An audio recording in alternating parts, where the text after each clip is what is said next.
buenas tardes. Soy el sargento primero archivista Francisco Javier Ramírez Rodríguez y están aquí en la exposición Revolución Mexicana, la cual cuenta con 8 módulos que van explicando a través de documentos, decretos y tratados la historia de nuestra revolución y del ejército mexicano.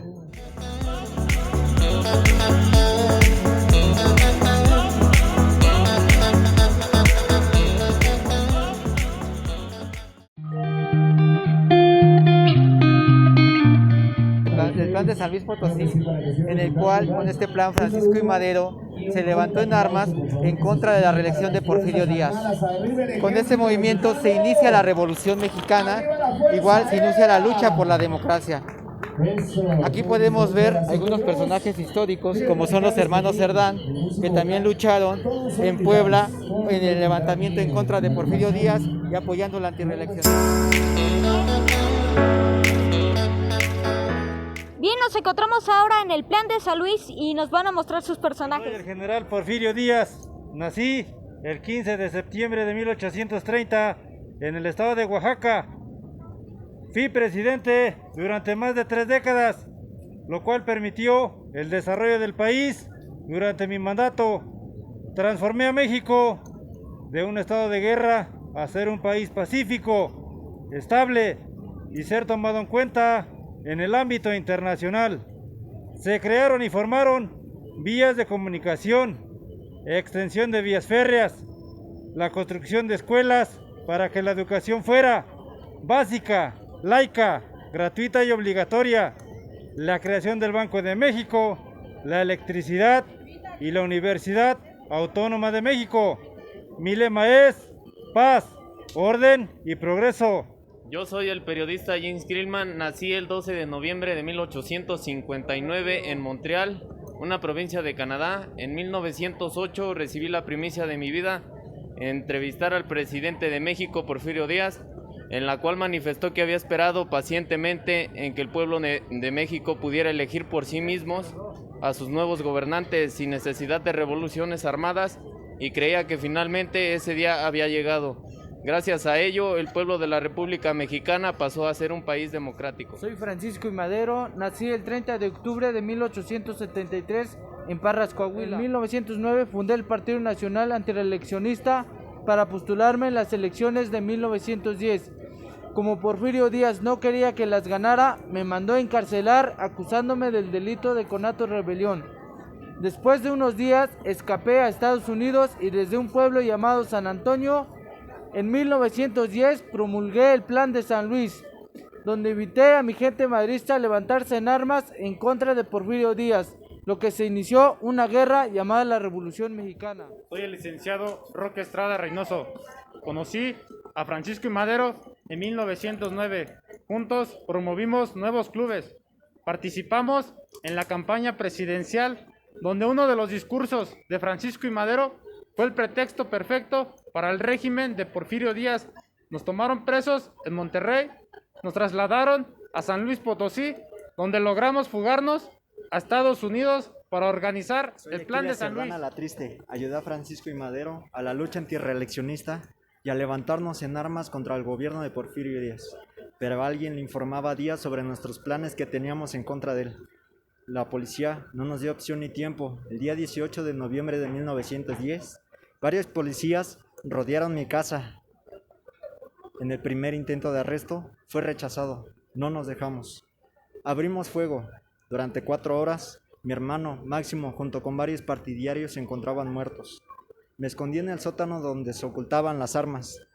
Las mujeres seguían luchando cara a cara con la policía. Después se oyó un silencio total. Yo me encontraba cansado, agobiado, las piernas me temblaban. Ya no podía más. En cuanto salí del sótano se escucharon detonaciones de arma de fuego y mi cuerpo ensangrentado se encontraba allá. El último impacto acabó conmigo. Fue el gran tiro de gracia. Solo tenía 33 años de edad. Yo soy Carmen Cerdán La Triste. Nací el 11 de noviembre de 1875. Apoyé a Madero en la no reelección junto a mi hermano Aquiles Cerdán y a pesar de las circunstancias hice un llamado. Mexicanos, no vivan de rodillas, vale más la libertad que la vida.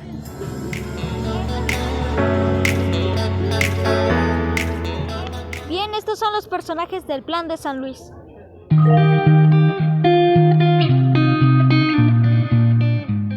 Estamos en el módulo de los tratados de Ciudad Juárez, en donde se firmaron el 21 de mayo de 1911.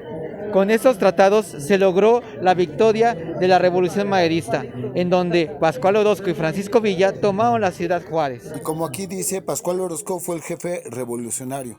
El 25 de mayo de 1911 renunció Porfirio Díaz y quedó como presidente provisional el licenciado Francisco León de la Barra. Él fue el que preparó las elecciones presidenciales en donde salió victorioso Francisco Ignacio Madero. Con la victoria en Ciudad Juárez y la firma de los tratados, se logró la consumación o la victoria del ejército maderista y gracias a esto la renuncia de Porfirio Díaz y la convocación de elecciones en donde Francisco I. Madero fue ganador y electo presidente de la República. Bien, y ahora vamos a hablar con los personajes del Tratado de Ciudad Juárez. Buen día, yo soy Doroteo Arango, mejor conocido como Pancho Villa, el Centauro del Norte. Nací el 5 de junio de 1878 en Río Grande, Durango. A la edad de 17 años defendí el honor de mi hermana y por esa razón tuve que exiliarme en la sierra. Pero en el año de 1910 conocí a Abraham González, uno de los máximos exponentes antirreeleccionistas en la ciudad de Chihuahua, el cual me invitó a unirme al Plan de San Luis, convirtiéndome en revolucionario. Y en el año de 1911, junto al general Pascual Orozco, ayudé a tomar la plaza de la ciudad de Chihuahua. Con eso damos fin al régimen porfirista y el triunfo a la causa maderista. Soy Francisco Sebastián Carvajal. Nací en Campeche, el 9 de diciembre de 1870. Inicié mis estudios en mi ciudad natal y los culminé en la capital del país, recibiéndome como abogado. Fui secretario de gobierno en el estado de Tabasco y presidente de la Suprema Corte de Justicia. Y en 1911 firmé como representante en el gobierno del general Díaz los tratados de Ciudad Juárez con los maderistas y revolucionarios. Estamos con el general Pascual Orozco Vázquez. Muchas gracias. ¿Qué tal? Yo soy el general Pascual Orozco Vázquez. También me conocen como el ranchero indomable o el jefe revolucionario. Nací el 1 de julio de 1882 en el municipio de Chihuahua. Me uní a la revolución porque tuve diferencias con la política de Porfirio Díaz. Por ese motivo me uní al movimiento revolucionario de Francisco I. Madero. Y en 1911, junto a Francisco Villa, participé en el ataque de Ciudad Juárez. Gracias a ello pudimos derrotar al general Juan Navarro y a mí me ascendieron a general brigadier. Estos son los personajes del Tratado de Ciudad Juárez.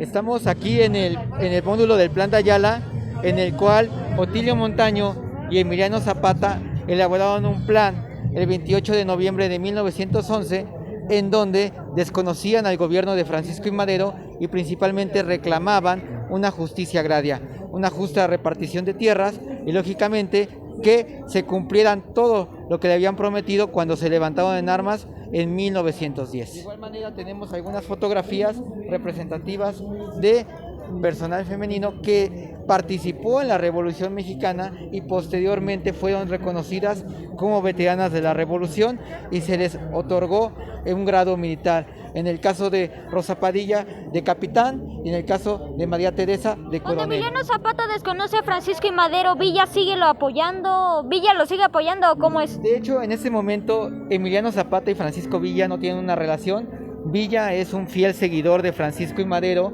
y en este momento él está leal a Francisco I. Madero. Y ahora estamos con Emiliano Zapata. Buenas tardes, soy el general Emiliano Zapata Salazar, conocido como el caudillo del sur, líder de las fuerzas liberales del sur.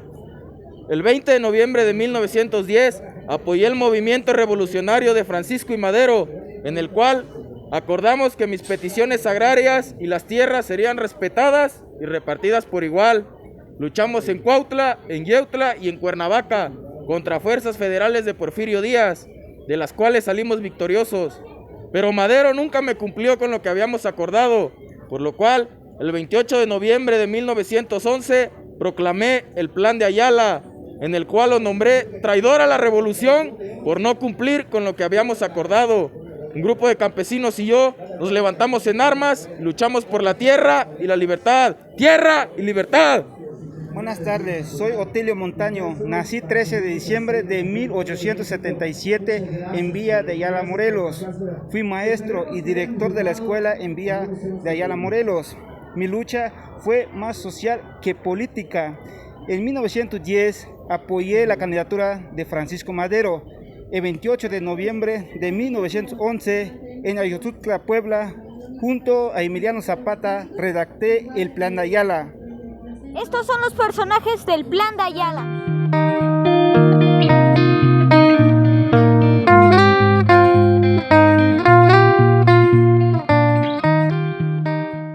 Estamos en el stand del decreto 1421, en donde Venustiano Carranza proclama el ejército constitucionalista y al mismo tiempo desconoce el gobierno de Victoriano Huerta. Esto es muy importante porque con él se va a iniciar el ejército constitucionalista y la lucha por recuperar la democracia, así como tratar de quitar el poder a Victoriano Huerta. Bueno, vemos algunas fotografías, por ejemplo vemos a los principales jefes del ejército constitucionalista, que fueron principalmente algunos militares y políticos de la época que se unieron en contra del régimen usurpador de Victoriano Huerta y que provocó o fue provocado por el asesinato de Francisco I. Madero y José María Pino Suárez. Todos ellos con la finalidad de recuperar el orden constitucional. Ahora estamos con el general Venustiano Carranza. Bueno, yo soy Venustiano Carranza, soy uno de los que luchó en contra del gobierno de Porfirio Díaz. Por eso acepté una propuesta de Madero y decidí unirme al levantamiento de armas. En 1911 fui electo gobernador constitucional de Coahuila y en respuesta a la decena trágica firmé el decreto 1421, en el cual se le desconoce a Huerta como jefe del Poder Ejecutivo y logro crear un ejército para restablecer el orden de la nación. Durante este movimiento redacto y firmo el Plan de Guadalupe, en el cual pretendo eliminar cualquier legitimidad del gobierno de Huerta y me propongo el primer jefe del ejército constitucionalista. Y ahora estamos con el general Pablo González Garza. Soy el general Pablo González Garza. Nací el 5 de mayo de 1879 en Lampazos de Naranjo, Nuevo León. Mi principal participación durante la Revolución Mexicana fue en febrero de 1913, cuando decidí volverme un fiel seguidor de Venustiano Carranza. Soy el segundo en apoyar el Plan de Guadalupe. El 26 de marzo del mismo año fui nombrado jefe del Ejército del Noreste por Venustiano Carranza, lo que me ayudó que para mediados de 1914 me convirtiera en uno de los 3 militares más importantes y junto a Obregón y Villa ayudamos a la derrota de Victoriano Huerta. Ellos fueron los personajes del decreto número 1421. Bien, estos cañones, ¿desde qué lugar vienen y cuándo fueron construidos? Bueno, estos cañones son de principios del siglo XX, hablamos de aproximadamente entre 1890 a 1900 y son denominados cañones tipo revolución, son de 83 milímetros y son de avancarga. ¿Qué quiere decir eso? Que se cargan por el frente. Todas estas piezas son originales, lógicamente que como actualmente son bienes instrumentales para exposición, están inhabilitados, pero todos estos en algún momento fueron utilizados y empleados por el Ejército Federal. ¿Cuál era el nombre que se le puso a estos cañones? Estos cañones, su nombre original son cañones 83 milímetros. Nosotros lo denominamos cañón tipo revolución de avancarga. Estamos aquí en el stand referente al Plan de Guadalupe, en donde Venustiano Carranza establece los puntos básicos con el que se va a establecer la guerra del ejército constitucionalista en contra del ejército federal, en donde una vez consumada la lucha por la revolución y por la democracia, él como primer jefe del ejército constitucionalista se va a proclamar presidente de la República. Soy Valentina Ramírez Avitia. Nací en Tamazula, Durango, en 1894. Por amor a mi padre, ingresé a la revolución como soldado al mando de mi general Ramón Fuentes Iturbe. Combatí en la toma de Topia y Tamazula, Durango. también en Culiacán, Sinaloa. Tras la toma de Hermosillo, Sonora, me separé del movimiento revolucionario. En mí se inspiraron para escribir el corrido titulado La Valentina. Actualmente soy reconocida como veterana de la revolución y se me otorgó la condecoración al mérito revolucionario. Buenas tardes, soy el general de división Álvaro Obregón Salido. Inicié mi carrera política en el año de 1910 como presidente municipal de Guatabampo, Sonora. En el año de 1912 fui incorporado al 4º Batallón Irregular del Estado de Sonora, el cual formó parte de la División del Norte del Ejército Federal para derrotar a las tropas orosquistas. En el año de 1913 participé en el Plan de Guadalupe, el cual consta de 7 artículos breves, en los cuales se desconoce al general Victoriano Huerta como presidente de la República. Asimismo, me nombran comandante de la plaza de Hermosillo, al mando de las tropas del Estado de Sonora. Bien, pues esos fueron los personajes que participaron en el Plan de Guadalupe.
Que es el stand de la batalla de Zacatecas, en donde la División del Norte, el Ejército Constitucionalista, y se enfrentaron a las tropas federales, en donde, encabezado por Francisco Villa y el general Felipe Ángeles, lograron replegar a las fuerzas del Ejército Federal y así lograr la renuncia de Victoriano Huerta. Por ejemplo, aquí tenemos algunas fotos como es el general Pánfilo Natera, que igualmente fue un general del Ejército Constitucionalista que encabezó los ataques contra los federales en Zacatecas.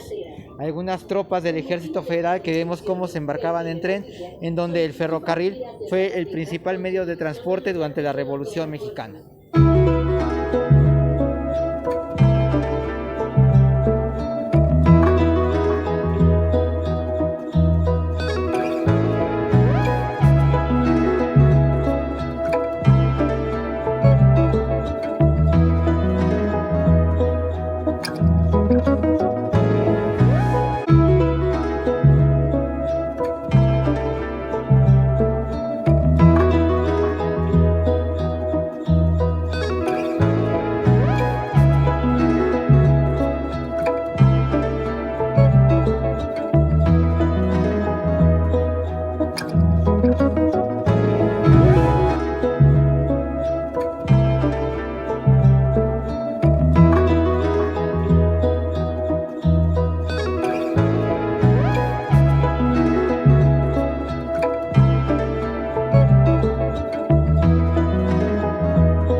Aquí estamos en el stand referente a los tratados de Teoloyucan, en donde el Ejército Federal es disuelto.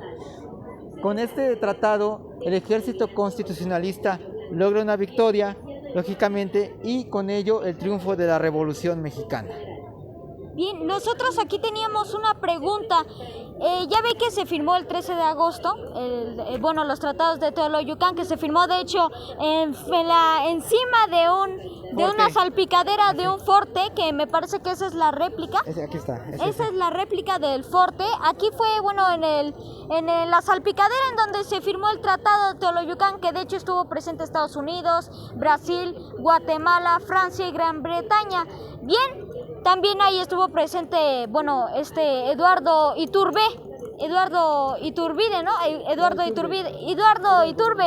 que era el gobernador de la Ciudad de México, Sí, huertista.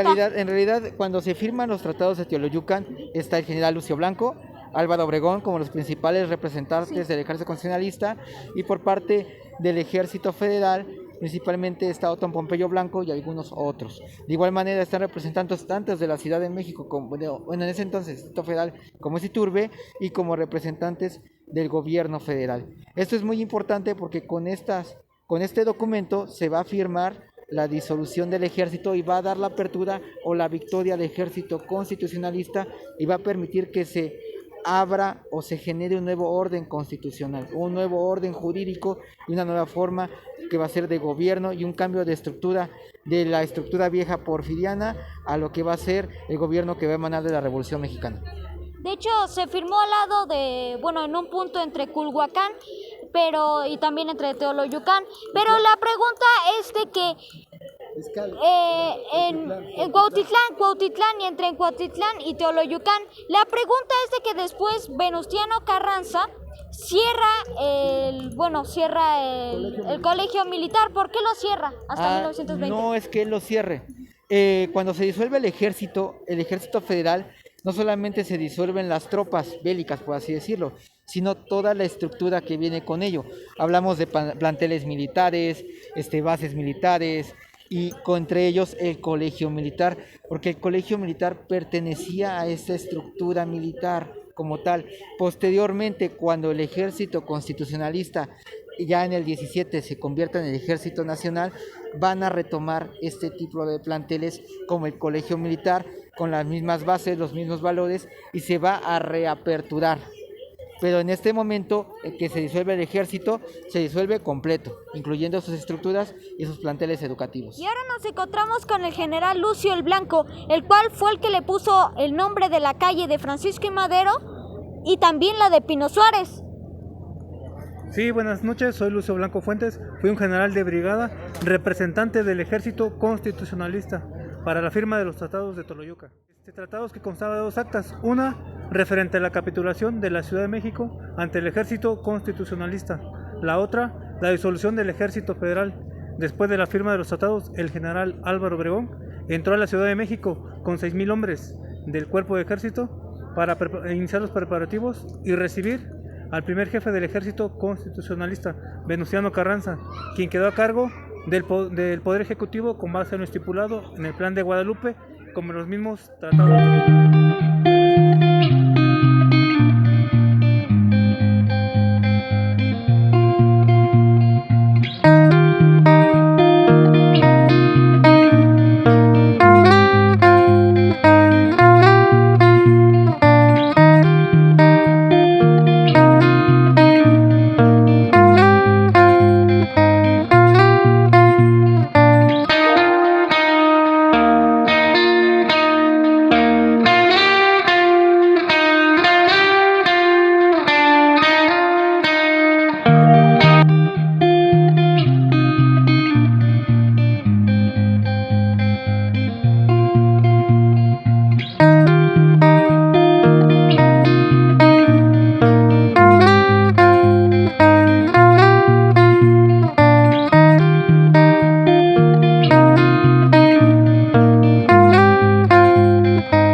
La Constitución de 1917 es el octavo y último de los módulos que están Así aquí, de los 8. Con este módulo concluimos todo lo que es el recorrido histórico a través de documentos para explicar la Revolución Mexicana.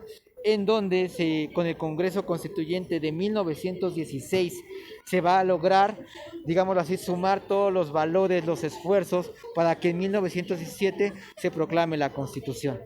Vemos algunos personajes como lo que es Francisco Mujica, el general Álvaro Obregón, el general Lucio Blanco, entre muchos otros, que van a ser los que van a discutir qué artículos deben incluirse en la Carta Magna, en donde principalmente se van a tomar como base las garantías individuales, el respeto al trabajo y la repartición agraria. Yo soy el licenciado Luis Manuel Rojas, nací el 21 de septiembre de 1871 en Agualulco, Jalisco. En 1910 me uní a las fuerzas del maderismo. Fui uno de los pocos diputados que se negó la renuncia del presidente Francisco I. Madero, José María Pino Suárez. Acuso al embajador Henry Wilson como responsable moral del asesinato de los señores Francisco I. Madero, José María Pino Suárez, que fueron nombrados por el pueblo de México como presidente y vicepresidente de la República en 1911. Al unirme a Venustiano Carranza en 1916, fui nombrado como presidente del Congreso Constituyente. Yo soy el general Francisco Mujica.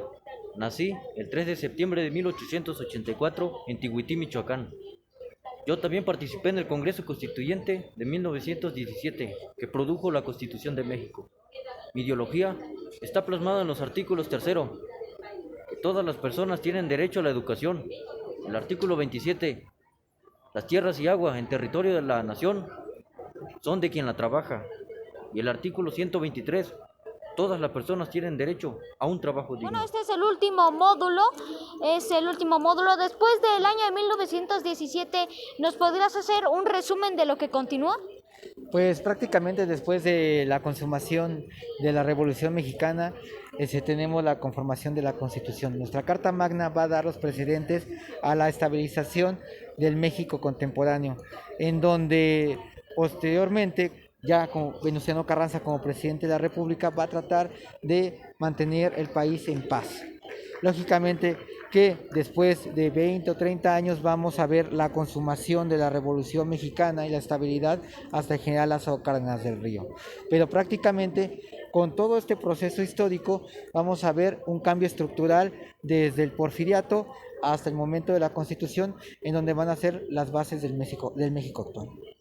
Bien, pues muchas gracias, Sargento Ramírez. ¿Cuál es su nombre? Francisco Javier Ramírez. Muchas gracias, Sargento Francisco, y gracias por su apoyo. Nos retiramos. Muchísimas gracias. Que tenga muy buena tarde. Gracias.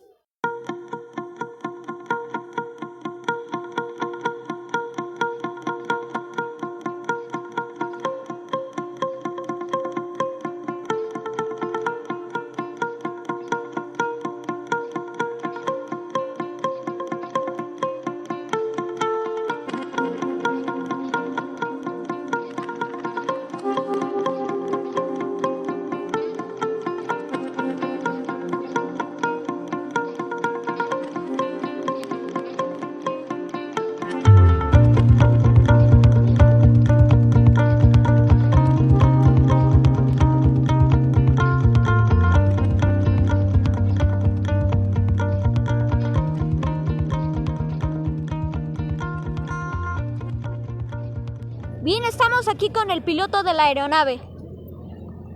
Buenas noches, yo me llamo Gustavo Salinas Camiña, soy piloto militar. Durante la Revolución Mexicana yo estuve a órdenes de Venustiano Carranza, el primer jefe del Ejército Constitucionalista.